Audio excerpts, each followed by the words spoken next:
이 모든 말씀 우리 주 예수님의 이름으로 기도드리옵나이다. 아멘. 할렐루야.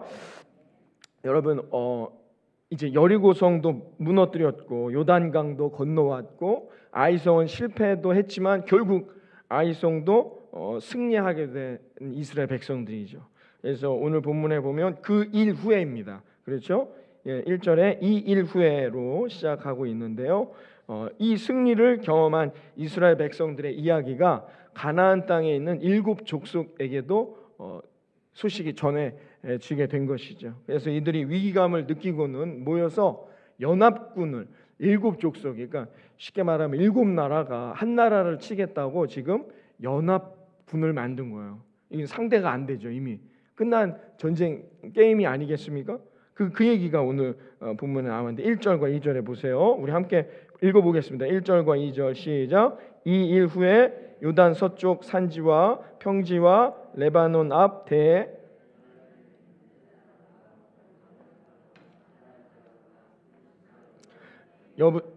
여부스 사람의 모든 왕들이 이 일을 듣고 모여서 일심으로 여호수아와 이스라엘에 맞서서 싸우려 하더라 했습니다. 자, 7 족속이 모여서 안 되겠다. 이러다가 가나안은 실패, 이 이스라엘에게 다 빼앗기겠다. 우리가 힘을 합치자 뭐 이랬던 것 같아요. 연합을 했습니다. 그런데 그 7 족속 중에 한 족속이 배신을 합니다. 한 족속이 배신을 해서 어떻게 해요? 이스라엘 백성들에게 항복하는 내용이 이 9장의 내용이에요. 이 9장 전체의 내용이 바로 그런 내용이죠. 그래서 이스라엘과 평화 조약을 맺고 함께하는 그 족속이 뭐냐? 바로 기브온 족속이죠. 3절에 나와 있어요. 3절에 보세요. 기브온 주민들이 여호수아가 여리고와 아이에 행한 일을 듣고, 이 기브온 족속이 어떻게 해요? 다른 7 족속을 배신하여서 이스라엘에게 항복했어요. 그런데 기브온 족속이 어떤 족속이냐가 중요하죠. 위치가 7 족속 중에 위치가 어떻게 되느냐? 다른 족속들보다 덩치도 더 크고 용감했다고 합니다. 기브온 족속이. 그러니 뭐 숫자도 어떻게 해요? 가장 많고 숫자도 가장 많은 부족이 이 기브온 족속이었어요. 근데 이 기브온이 어떻게 해요? 오늘 자기네만 살겠다고 지금 이스라엘 백성들에게 투항한 것이죠. 참 지혜로운 것 같아요. 제가 볼 때는 해도 안 될 거라는 걸 뻔히 아는 거예요. 이건 안 된다. 요단강도 여리고는 절대 무너지지 않을 거라고 했는데 여리고도 무너뜨리고 아이성도 무너뜨리고 여기까지 왔어. 야, 얘네들에겐 이 이스라엘 백성들에게 뭔가 있다. 뭐 하지 않았겠습니까? 어찌 됐건 기브온 족속은 지금 투항을 하게 됐습니다. 그런데 기브온 족속의 이 7 족속 중에 어느 정도의 위치냐 제가 말씀드렸지만 지금 뭐 축구 근데 다 끝나고 다 모여서 국가대표팀 뭐 경기가 곧 있다 하네요. 손흥민 선수도 들어왔다고 해요. 그래서 국가대표는 특혜를 줘가지고 2주 격리도 안 하고 말이죠. 바로 파주로 가더라고요. 국가대표를 해든지 해야지. 하여튼간에 그렇게 됐습니다만은, 그러니까 국가대표팀에서 여러분 손흥민 선수가 빠진 거예요. 이 기브온 족속이 빠졌다는 거는 이 국가대표팀 경기가 이제 곧 있는데 손흥민 선수 거의 다 끝났다는 얘기입니다. 손흥민 선수가 빠진다는 건 뭐예요? 거의 뭐 이길 수 없다는 것과 마찬가지인 족속이 바로 이 기브온 족속이라는 것이죠. 그래서 이들이 와서 그러니까 기브온 족속의 기본적인 위치, 그다음에 그들의 능력 이게 어느 정도 되는지 알잖아요. 그러니까 기브온 족속은 지금 이스라엘 백성과 1대1로 싸워도 거의 뭐 비등비등한 정도의 수준이 바로 이 기브온 족속이라는 거죠. 그런데 오늘 이 와서 이스라엘 백성들에게 평화를 맺읍시다라고 하는 이 태도, 이 모습이 조금 이해가 안 되도록 표현되어 있어요. 그게 이제 4절부터 6절인데요. 한번 읽어봅니다. 4절부터 6절에 오늘 본문에 나와 있는데 한번 읽어봅니다. 시작. 꾀를 내어 사신의 모양을 꾸미되 헤어진 전대와 헤어지고 찢어져서 기운 가죽 포도주 부대를 나귀에 싣고 그 발에는 낡아서 기운 신을 신고 낡은 옷을 입고 다 마르고 곰팡이가 난 떡을 준비하고 그들이 길갈 진영으로 가서 여호수아에게 이르러 그와 이스라엘 사람들에게 이르되 우리는 먼 나라에서 왔나이다. 이제 우리와 조약을 맺읍시다 하니라고 했어요. 아니 기브온 족속이 허름한 옷을 입고 막 다 떨어진 거예요. 막 그리고 떨어진 망태를 주워 담아서 막 거지, 한마디로 거지죠. 거지와 같이 곰팡이가 핀 떡을 갖고 막 그러니까 거의 뭐 사람들이 볼 때 이 온전하지 않은 모습처럼 꾸민 거예요. 이건 계략이죠. 전략이에요. 왜냐하면 꾀를 냈다고 4절 처음에 어떻게 해요? 꾀를 내어라고 나와 있어요. 이 전략을 세운 거예요. 이스라엘 백성들하고 어떻게든 평화 조약을 맺고 함께 해야 되는데 그러려면 어떻게 해야 되느냐? 우리가 이렇게 먼 나라에서 온 것처럼 6절에 뭐라고 했어요? 6절에 하반절에 우리는 먼 나라에서 왔나이다. 자기는 기브온 족속이 아니라는 거죠. 자기는 먼 나라에서 온 것처럼 이렇게 보여지도록 기브온 족속이 다가왔다는 것입니다. 왜 그렇게 했을까요? 아니 그냥 와갖고 우리 기브온 족속인데 제가 말씀드렸잖아요. 손흥민이 빠진 것과 같다는 거예요. 상대편에선 뭐예요? 얼마나 좋겠습니까? 그렇죠? 그렇게 와도 될 터인데 그렇게 하지 않고 기브온 족속이 어떻게 해요? 그냥 뭐 완전히 다 아이고 우리 좀 살려주세요 뭐 이런 느낌인 거예요. 지금 낡은 옷에 막 떡도 막 곰팡이가 나서 못 먹는 것들을 갖고 온 거죠. 그러면서 우리랑 평화를 맺읍시다 이렇게 말하고 있단 말이죠. 왜 이런 전략을 세웠을까요? 기브온은 이게 중요하죠. 왜 그랬느냐? 기브온 족속은 이스라엘 백성들의 삶의 태도를 알고 있어요. 이들은 절대 우리 족속과는 평화를 맺지 않을 것이다라는 걸 기브온 족속이 알고 있었다는 거죠. 신명기 7장에 보면 나와 있는데요. 신명기서 7장 1절 이하에 보면 하나님이 이스라엘 백성들에게 가나안에 들어갔을 때 어떻게 해야 되는지에 대한 행동 지침을 신명기 7장 1절에서 4절까지 말씀하고 있는데 한번 읽어봅니다. 신명기서 7장 1절에서 4절까지 있는 말씀입니다.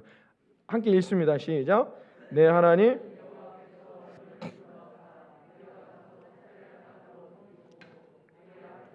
여러 민족 헷 족속과 기르가스 족속과 가나안 족속과 브리스 족속과 히위 족속과 여부스 족속 곧 너보다 많고 힘이 센 7 족속을 쫓아내실 때에 내 하나님 여호와께서 그들을 내게 넘겨 내게 치게 하시리니 그때에 너는 그들과 어떤 언약도 하지 말 것이요 그들을 불쌍히 여기지도 말 것이며 또 그들과 혼인하지도 말지니 내 딸을 그들의 아들에게 주지 말 것이요 그들의 딸도 내 며느리로 삼지 말 것은 그가 내 아들을 유혹하여 그가 여호와를 떠나고 다른 신들을 섬기게 하므로 여호와께서 너희에게 진노하사 갑자기 너희를 멸하실 것임이니라. 아멘. 자, 여러분 하나님께서 이스라엘 백성들이 광야에 있을 때 가나안에 들어갔을 때 거기 있는 사람들을 어떻게 대해야 될지에 대한 지침을 신명기서 7장에서 말씀해주고 있는데 어떻게 하래요? 이 7 족속은 어떻게 하라는 거예요? 무조건 진멸하라. 여기 진멸하라고 나와 있는데 그냥 무조건 다 어떻게 해요? 없애야 돼요. 이게 하나님의 뜻이에요. 이스라엘 백성들에게 이렇게 말씀하셨습니다. 섬멸해야 한다고 명령하셨어요. 왜 그랬느냐? 그것은 왜 그랬느냐? 이 4절에 나와 있잖아요. 이스라엘 백성들이 하나님은 이스라엘 백성들을 누구보다 잘 아셔요. 불만의 아이콘, 불평의 아이콘 하면 누구예요? 이스라엘 광야에 있는 이스라엘 백성들이에요. 그냥 뭐든지 다 불만과 불평에 가득 찬 백성들이에요. 이 백성들이 아무리 하나님이 은혜를 주고 해도 이 가나안 땅에 들어가면 이 7 족속의 문화에 그냥 흠뻑 젖어서 하나님을 버릴까? 하나님을 잊을까? 하나님을 떠날까? 하나님이 그게 염려되신 거예요. 그래서 하나님이 어떻게 해요? 이렇게 하신 거예요. 무조건 그 7 족속과는 상대도 하면 안 되고 반드시 어떻게 해요? 다 멸절해야 한다는 것입니다. 이게 하나님이 이스라엘 백성들이 가나안에서 살아가야 될 삶의 지침이라는 것이죠. 그러니 이스라엘 백성들이 이 말씀을 부여잡고 지금 가나안 땅에 왔잖아요. 그리고 하나님이 그때마다 도와주시는 은혜를 경험하면서 지금 여기까지 왔는데 여러분 지난주 우리 에발산의 복음 들었잖아요. 그래서 에발산에서 다시 한번 여호수아가 하나님의 말씀을 되뇌어 줬잖아요. 축복과 저주, 어떤 인생을 살 거냐, 라합과 아간. 우리의 인생은 딱 결정돼 있다. 축복을 붙들고 하나님의 말씀에 순종하며 어떻게 해요? 딴 데 눈 돌리지 않고 나아가는 자는 반드시 가나안의 열매를 얻는다. 이 말씀이잖아요. 지난주에 이스라엘 백성은 다시 한번 듣고 그래, 여기 있는 7 족속과는 안 돼. 무조건 우리가 부셔버려야 할, 우리가 승리해야 할, 멸절해야 할 대상이야. 다시 한번 되뇌었겠죠. 그런데 어떻게 해요? 기브온 족속이 온다? 그냥 무조건 싸우는 거예요. 목숨 걸고 싸워서 그들은 쳐부셔야 할 대상이라는 것입니다. 네, 이 말씀만을 갖고 세상에 나아가는 그리스도인들이 많아요. 그렇죠? 그럼 여러분, 오늘 말씀을 제가 여러분에게 던지고자 하는 말씀은 뭐냐? 그러면 오늘을 사는 우리도 뭐예요? 가나안 땅을 향해 나아가는 하나님의 백성들인데, 그럼 우리는 이 세상, 일곱 족속이라고 불리는 이 세상을 어떻게 대해야 합니까? 가서 부셔버려야 됩니까? 다 때려 부셔, 멸절하라고 했는데요. 하나님, 목사님, 하나님께서 이렇게 우리에게 명령하셨으니까 이게 오늘을 사는 우리들에게 그렇게 적용할 수 있잖아요.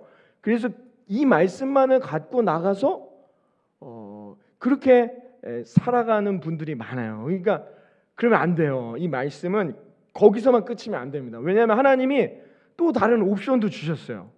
어떤 말씀을 하셨냐면, 하나님은 무조건 다 멸절하라고 하지 않으셨어요. 하나님 그런 하나님이 아니시니까. 하나님이 20장 신명기서 20장 10절에 보면은 이 일곱 족속이 아닌 가나안 땅에 사는 다른 족속들은 어떻게 대해야 할지에 대해서 20장에 이렇게 말씀해 주셨습니다. 함께 읽어볼까요? 신명기서 20장 10절에서 11절 말씀입니다. 다 같이 읽습니다. 시작.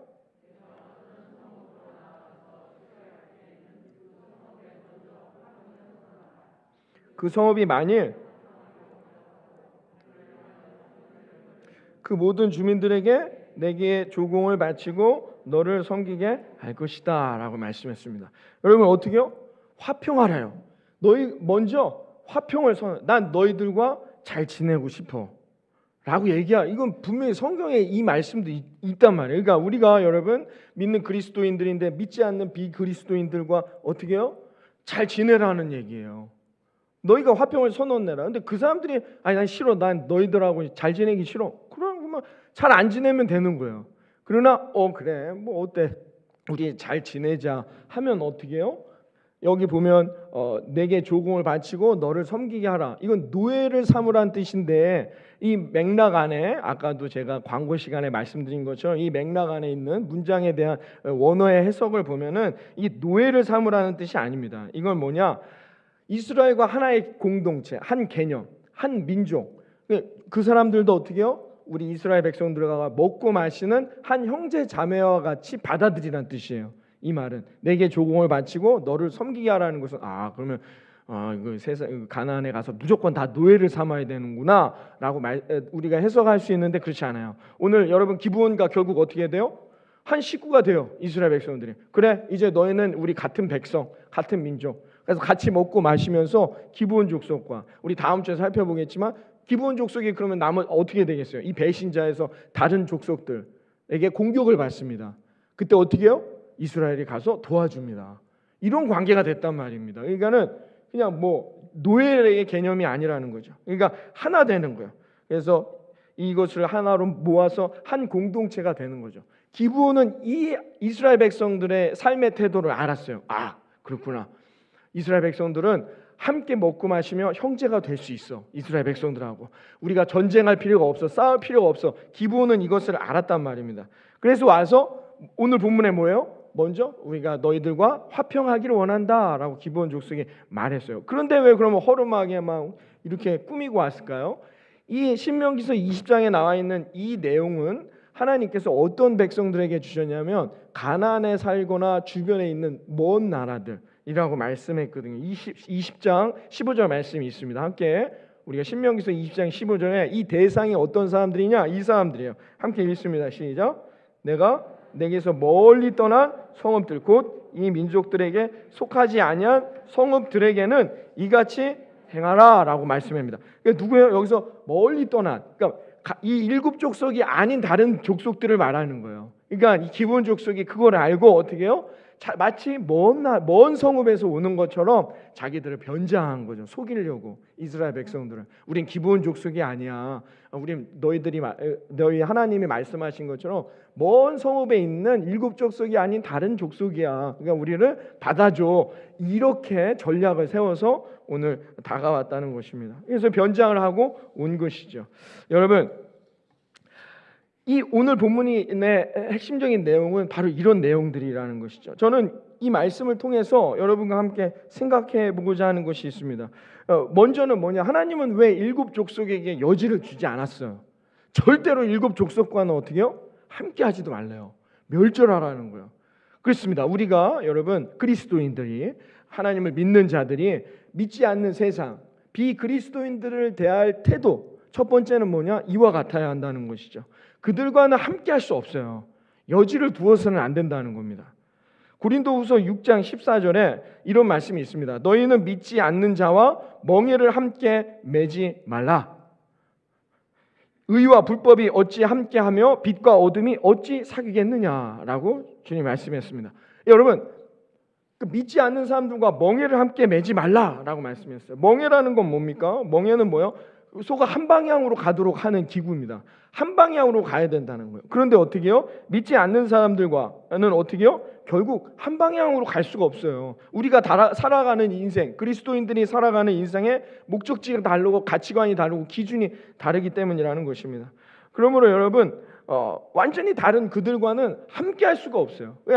아예 성경에서도 어떻게 말씀하고 있느냐? 그들과 함께 하지 말라는 거야. 그러니까 멸절하라는 뜻은 뭐냐? 섞이지 말라는 겁니다. 섞일 수가 없어요. 우리가 그 사람들이 우리가 쓰는 용어들, 용서, 은혜, 긍휼하심, 보호하심, 보혜사, 이런 단어들을 모른단 말이에요. 세상 사람들은 그걸 알 수도 없고 경험하지 않았기 때문에 그와 같다는 것입니다. 그런데 이 말씀만 하고 나가면 그래, 이 멸절할 대상이야. 왜 저 함께 할 수 없어? 이 사탄마귀 권세들 로만 해석해서는 안 된다는 거예요. 아까도 말씀했듯이. 그런데 하나님은 뭐예요? 가나안 땅에서 그 믿지 않는 이들과 어떻게 받아들일 수 있는 조건도 있단 말이에요. 요건 빼버리면 안 된다는 거죠. 이 말씀까지 우리가 함께 생각해야 할 것입니다. 지난주에 부처님 오신 날이었는데요. 여러분 뉴스나 신문에 정말 고개를 들 수 없는 일들이, 기사들이 있었습니다. 저 교인들이, 그리스도인들이 저 앞에 가서 거기 모여서 그 사람들 하는 일 것들을 찬양하고 거기서 통성기도하고 더 심지어는 막 똥도 뿌리고 그렇게 하는 내용들이 신문 기사에 실렸습니다. 여러분, 아마도 이분들의 믿음은 아까 그 신명기서 7장의 내용만을 받아들인 거죠. 세상은 함께 할 수 없어, 멸절의 대상이야, 이렇게 생각한다는 것입니다. 그래서 어떻게 해요? 그 7장만을 받아들여서 세상에 나아간다는 거죠. 그런데 중요한 팩트는 뭐예요? 오늘 이스라엘 백성들이 기브온 족속을 어떻게 했습니까? 받아들였나요? 안 받아들였나요? 받아들였다는 거예요. 이건 성경이 말하는 팩트라는 거죠. 그러면 물론 기브온 족속이 속였지만, 변장을 하고 마치 그 일곱 족속이 아닌 것처럼 속였지만, 그러나 중요한 것은 이스라엘 백성들이 어떻게 해요? 가나안의 족속을 받아들였다는 게 중요하다는 거예요. 이들이 가나안 족속의 백성들을 한 공동체 일원으로, 심지어는 어떻게 해요? 그들이 위기를 당하니까 어떻게 해요? 자기 일처럼 목숨을 걸고 가서 그 기브온 족속을 다음 주에 살피겠지만 살려준단 말입니다. 그건 뭐예요? 한 형제여 자매란 뜻이거든요. 그럼 이 부분은 우리가 어떻게 해석해야 하냐는 거죠. 우리가 우리가 가나안 땅을 얻으려면 이 7장의 내용만을 갖고 얘기한단 말이에요. 분명히 하나님은 말씀하셨으니까 다 멸절해야 된다고 말씀하셨으니까. 그러나 20장의 내용도 있다는 거예요. 화평하고 받아들이라는 거예요. 한 공동체가 되라는 말씀도 분명히 하나님은 우리에게 제시해 주셨다는 것입니다. 그러므로 여러분, 믿지 않는 사람들, 비그리스도인들, 세상은 우리가 어떻게 반드시 싸워서 우리가 승리를 취해야 할 대상으로만 해석해서는 안 된다는 것입니다. 성경은 분명하게 우리들에게 그들과 어떻게 하라고요? 화평을 선언하고 화평하게 살아가라고 말하고 있어요. 한 공동체요, 한 일원으로서 그들과 함께 살아가라는 것입니다. 사랑하는 구주교회 성도 여러분, 믿는 우리들은 어떤 믿음으로 세상에 나갑니까? 예수님은 늘 지속적으로 우리에게 말합니다. 그리스도인은 세상에 뭐가 되래요? 빛과 소금이 되라 합니다. 빛과 소금의 특징이 뭡니까? 빛이 지금 여기 안에 있습니다. 우리 안에 보입니까? 안 보입니다. 소금이 물에 타면 어떻게 해요? 보입니까? 그 소금물인지 모르고 확 먹어버리면 어떻게 됩니까? 난리 납니다. 여러분 소금을 물에 타보세요. 이게 저어서 녹으면 그냥 물처럼만 보여요. 아무것도 특징이 없어요. 이게 소금인지 아닌지 알 수가 없단 말이에요. 왜 예수님은 굳이 다른 것들도 많은데 그리스도, 우리가 예수 믿는 그리스도인들이 세상에 나가 빛과 소금이 되라 합니까? 세상에 나가 면류관이 되라, 금덩어리가 되라 이러시면 좋잖아요. 예수님 그렇게 말씀하시지 않았단 말이에요. 이게 중요하죠. 빛과 소금의 특징이 뭐냐? 분명히 존재해야 됩니다. 빛이 있어야죠. 소금이 있어야죠. 소금이 없이 뭘 먹을 수 있겠습니까, 여러분? 소금 많이 먹으면 안 좋지만 반드시 음식을 할 때 필요한 것들입니다. 빛과 소금이란 건 뭐예요? 보이진 않아요. 드러나진 않아요. 티는 안 나나 반드시 필요하다는 거예요. 그리스도인들은 그렇게 살아가라는 예수님의 말씀인 거예요. 묵묵히 드러나진 않고 내가 그리스도인이야, 나 교회 다녀, 나 구주교회 성도야 라는 걸 막 드러내지 않아도 묵묵히 자기가 해야 할 자리에서 최선을 다해서 살아가라는 거예요. 빛과 소금이라는 것이 그런 거예요. 여러분 세상에 나아가 이 한 주간, 이 한 달도 빛과 소금이 되시길 주님의 이름으로 축원합니다. 이 말씀을 드리면 많은 성도님들이 내가 어떻게 빛과 소금 부담을 가졌어요. 아니라니까요. 여러분 금덩어리가 되라. 이건 부담이 되죠. 내가 어떻게 근데 빛과 소금은 뭐라요? 드러나지가 않아요. 그냥 있는지 없는지 모르게 그렇게 내 삶의 자리에서 내 하나님 말씀을 붙들고 정직하게 내가 해야 할 일을 최선을 다해서 살아가면 되는 거예요. 얼마나 감사합니까? 예수님은 우리에게 그렇게 말씀하셨지. 네가 가갖고 초코 케이크 되라, 이렇게 뭔가 확 드러나는 게 되라고 한 번도 우리에게 말씀하신 적이 없다는 거예요. 그러니까 그냥 내가 해야 할 일. 그러다가 믿지 않는 이들을 만날 때는 어떻게 해요? 화평을 선언하고 함께 어울려 한 공동체로 살아가라는 것입니다. 이게 하나님이 주신 또 하나의 옵션이라는 거예요. 7장의 옵션만이 있는 것이 아니라 우리가 세상 가나안이라는 믿지 않는 그 사람들에게 나아가 오늘도 우리가 살아가야 될 터인데 이 한 주간, 이 한 달 동안 그런데 어떻게 해요? 신명기 7장의 옵션만이 있는 것이 아니라 신명기 20장의 말씀도 분명히 있다는 것을 우리는 알고 세상에 나아가야 된다는 것입니다. 이런 분들이 계셨어요. 이런 분들이 계시죠. 이 도시를 하나님께 바치겠습니다. 상당히 신앙이 좋은 믿음의 고백 같지만 여러분 그러면 이 도시에 있는 비그리스도인들은 이 도시를 떠나야 됩니까? 그렇지 않습니까? 여러분 이 도시를 하나님께 바쳐버리면 그러면 하나님께 바치면 하나님을 믿지 않는 사람들은 다 떠나야 되냔 말이에요. 이건 뭐예요? 세상과 대립 구도를 만드는 거예요. 갈등 구도를 만드는 거예요. 이건 좋은 게 아니에요. 하나님이 원하는 기쁨의 뜻이 아니에요. 이래서 어떻게 복음이 증거되고 하나님 예수 그리스도의 십자가가 증거될 수 있겠습니까? 많은 믿지 않는 사람들과 전쟁을 하는 것입니다. 이건 그래? 좋아, 한번 해보자. 그래서 반감이 생기고 교회에 대해서 좋지 않은 시선을 갖게 하는 결과물들이 오늘을 사는 2021년에 이렇게 나타나지 않습니까? 왜 여러분 이게 세상의 빛과 소금이 되냔 말이에요. 여러분 오늘 본문에 이스라엘 족속은 어떻게 해요? 기브온 족속을 어떻게 합니까? 끌어안습니다. 함께 가는 거예요. 아니 여러분 생각을 해보세요. 아직 전쟁이 다 끝난 것도 아니에요. 이스라엘 백성들이 거기서 먹고 마시는 것도 힘든 상황이에요. 그런데도 어떻게 해요? 이스라엘 백성들이 모든 전쟁이 끝났고 모든 성도 다 세우고 다시 일상으로 돌아가 농지도 경작하여서 지금 풍요로움을 누리고 있는 상황이 아니란 말입니다. 이제 아이성 하나 무너뜨린 거예요. 이 지금 가나안 땅을 무너뜨리려면 더 많은 힘이 필요하고 자기들의 먹을 것도 많이 비축해 놔야 되는데 아니 가나안에 있는 얘네가 와서 우리 좀 살려주세요. 그러니까 살려준다? 가능합니까? 그런데 어떻게 해요? 이스라엘 백성들이 이들을 끌어안았단 말이에요. 물론 이스라엘 백성을 속인 기브온 족속이 나쁘지요. 나쁘지만 나중에 알았을까 몰랐을까? 알았겠죠. 그래도 어떻게 해요? 함께 끌어안고 간다는 것입니다. 이게 그리스도인들의 삶의 무게라는 것을 오늘 본문이 우리들에게 말해주고 있는 겁니다. 그리스도인으로 세상에서 살아가는 것 쉽지 않습니다. 이 무게가 결코 쉬운 것이 아니다라는 거예요. 여러분 믿지 않는 가족들이 있습니다. 그분들과 여러분 대립 구도를 세워 대립각을 세워 여러분 믿음 생활을 하시겠습니까?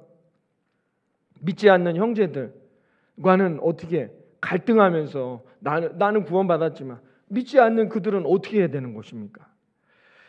여러분 우리는 그들에게 화평을 선언하고 묵묵히 그저 내가 해야 할 일을 최선을 다해 내 삶의 자리에서 해 나아가는 것입니다. 그리고 인내하고 기다리는 겁니다. 그러면 하나님이 그들을 변화시키시고 그들을 구원하시고 그들에게 놀라운 축복, 그래서 결국 우리의 공동체 안으로 들어오도록 하나님이 인도하실 거라 믿습니다. 여러분, 오직 하나님이 하시는 일이에요. 우리가 하려고 하지 마세요. 여러분, 그러면 갈등하고 힘들고 좌절하게 된다는 거예요. 여러분, 다윗을 보십시오. 우리 시편 새벽에 우리 시편을 통해서 다윗의 이야기, 믿음을 지금 살펴보고 있는데요. 왕이 될 만한 목적이 전혀 없고 자질도 없는 사람이에요. 근데 다윗이 골리앗 하나 쓰러뜨려서 그 쓰러뜨린 것 하나 때문에 도망다니는 인생이 됩니다. 얼마나 힘듭니까? 근데 왕이 됐는데도 어떻게 해요? 왕이 됐는데도 여전히 고통과 갈등과 실망과 아픔이 다윗에게 있었습니다. 그런데 그가 쓴 시편에서는 이 모든 것이 자신의 죄로 말미암은 하나님의 심판, 하나님 그 심판을 거두시고 하나님 나를 구원하소서, 이게 다윗의 고백입니다. 시편의 모든 내용들의 결론은, 다윗의 결론은 그와 같다는 것이죠. 결국 하나님이 하셔야 된다는 거예요. 자기가 하려 했더니 되는 게 없는 거예요. 다윗이 볼 때. 여러분, 아브라함도 보세요. 두려움이 생기니까 어떻게 해요? 아내를 그냥 팔아버립니다. 그렇게 사랑하는 아내를 팔아버리게 되는 거예요. 너무 두려우니까. 그런데 아브라함이 그런 실수 덩어리, 그냥 불평하고 믿음도 없는 그런 아브라함을 늘 설득하시고 힘주시고 위로하셔서 어떻게 해요? 아브라함 되게 만드셨단 말이에요. 누가? 하나님이 하시는 거다라는 거죠. 여러분, 결국에는 하나님이 하심을 믿으시기를 바랍니다. 내가 뭔가를 하는 게 아니에요. 우리가 무엇인가를 하는 게 아니에요. 우리는 세상에 빛과 소금만 되면 돼요. 여러분에게 있는 삶의 자리에서 또 한 주가 최선을 다해 묵묵히 살아가면 됩니다. 여러분에게 하나님 뭔가 큰 것을 원하시는 것이 아니다라는 거예요. 오직 누가 하시는 거예요? 하나님만이 하시는 거예요. 하나님만이 그들을 변화시키시고 하나님만이 그들을 이끄시고 그들을 구원하시는 기적을 하나님이 행하신다는 것입니다. 그냥 우리는 어떻게 해요? 하나님의 말씀을 붙들고 묵묵히 세상과 대립하지 말고 화평을 선언하여 세상과 하나 되고 그들 안에서 함께 어우러져서 하나님의 은혜를 나누면 하나님이 때가 이르면 어떻게 해요? 반드시 그들을 구원하신다. 하나님의 놀라운 역사를 경험케 하신다는 거예요. 그 대신 우리가 해야 할 일은 뭐예요? 그들과 함께 어우러져서 예배도 안 드리고 기도도 안 하고 그냥 막 내 마음대로 살아가는 게 아닙니다. 우리는 여전히 어떻게 해요? 빛과 소금. 세상에서는 여전히 내가 해야 할 일을 최선을 다하고 하나님을 향한 믿음은 어떻게 해요? 잘 지키고 그렇게 살아가야 된다는 거예요. 목사님 피곤한데요. 피곤해요. 좀 쉬어야죠. 주중에 그럼 최선을 다해서 일하고 주말에 남들은 다 쉬고 하는데 우리는 주일날 예배도 드리면 목사님 너무 피곤해요. 피곤한 거예요. 그게 그리스도인의 삶의 무게라는 겁니다. 지금 정복도 안 해갖고 정복해야 되는데 이 먼 나라에서 온 이들을 어떻게 먹이고 살립니까? 그게 그리스도인들이 해야 할 몫이라는 겁니다. 오늘 성경이 우리에게 말해주고 있는 거죠. 그러나 그렇게 그러나 가나안의 승리는 누가 얻어요?